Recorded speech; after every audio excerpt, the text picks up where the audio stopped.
চলে আসলাম 3 মিনিটের একটি লং ভিডিও নিয়ে। আমি আজকে যে পাবদা মাছটা রান্না করবো, সাথে একটু আলু দিব, এই যে কাঁচামরিচ, আর এখানে আদা রসুন পেঁয়াজ বাটা সব একসাথে, হলুদের গুঁড়া মরিচের গুঁড়া আর লবণ, আর এখানে একটু টমেটো। আমি এগুলো দিয়ে মাছটা রান্না করবো। আর এখানে কড়াইতে আমি তেল দিয়ে দিলাম, সাথেই থাকবেন।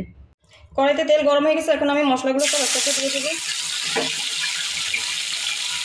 মশলাটাকে ভালো করে আমি তেলের ভিতরে কষিয়ে নিব। চুলার চালটা একটু বাড়িয়ে দিই।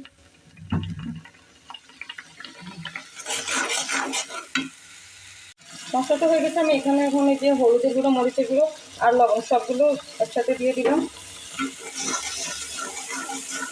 এবার মশলাটা ভালো করে একটু কষিয়ে নেব। মশলাটা ভালো করে কষানো হয়ে গেছে, এবার আমি এখানে একটু পানি দিয়ে দিব। এবার ভালো করে কষবো মশলাটা, এভাবে কিছুক্ষণ রান্না করবো। মশলাটা আমার ভালো করে কষানো হয়ে গেছে, এই যে দেখুন তেলটা উপরে ভেসে উঠছে আর মশলাটা আলাদা হয়ে গেছে। এবার এখানে আমি আলুগুলো প্রথমে দিয়ে দিব।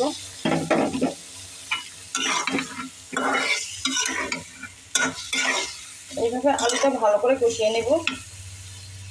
আলুটা ভালো করে কষানো হয়ে গেছে, এবার এটার সাথে আমি যে টমেটোগুলো দিয়ে দিব। ছোটো মাছে একটু টমেটো দিলে টক টক লাগে, খেতে ভালো লাগে, তো আমি এর জন্য টমেটোটা দিয়ে দিলাম। আর আলু আর টমেটোটা একসাথে একটু ভালো করে আবার কষিয়ে নেব। এবং আমি ঢাকনাটাকে একটু ঢেকে দেবো, কিছুক্ষণ এটা ভালো করে কষানো হবে। আলুটা মনে হয় সিদ্ধ হয়ে গেছে, আমি এখন একটু উঠিয়ে দেখবো।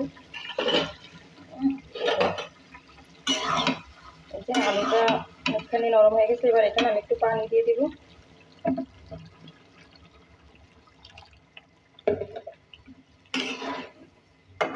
এই পানিটাতে আমার আলুগুলো হয়ে যাবে, আর আমার এই যে মাছটা রেখে দিয়েছিলাম, মাছটা আমি এখন উপরে দিয়ে দেবো। আপনারা আমাকে বলতেই পারেন, জিজ্ঞাসা করতেই পারেন যে আপনি মাছটা এইভাবে কেন দিলেন, এইভাবে মাছ তো দেয় না। আসলে সত্যি কথা বলতে কি, আমরা এক এক সময় এক এক রকম করে, আপনি রান্নাটা হচ্ছে আপনার নিজস্ব ব্যক্তিগত, আপনার নিজের ভিতর আপনি যেভাবে রান্না করবেন, আপনার যেভাবে ইচ্ছে ওইভাবে আপনি রান্না করতে পারেন। জাস্ট কথা হচ্ছে আপনার রান্নাটা মজা হতে হবে। তো আমি আজকেই প্রথম এইভাবে রান্নাটা করলাম, মাছটা এইভাবে দিয়ে দিলাম, কারণ এক এক সময় এক এক রকম করে রান্না করে খেয়ে দেখি রান্না কেমন হয়। আর সাথে আমি উপরে একটু কাঁচামরিচগুলো দিয়ে দেবো। যারা ঝাল কম খায় তারা একটু ঝাল কম দিবেন, আর যারা ঝাল বেশি খান তারা একটু ঝাল দিবেন।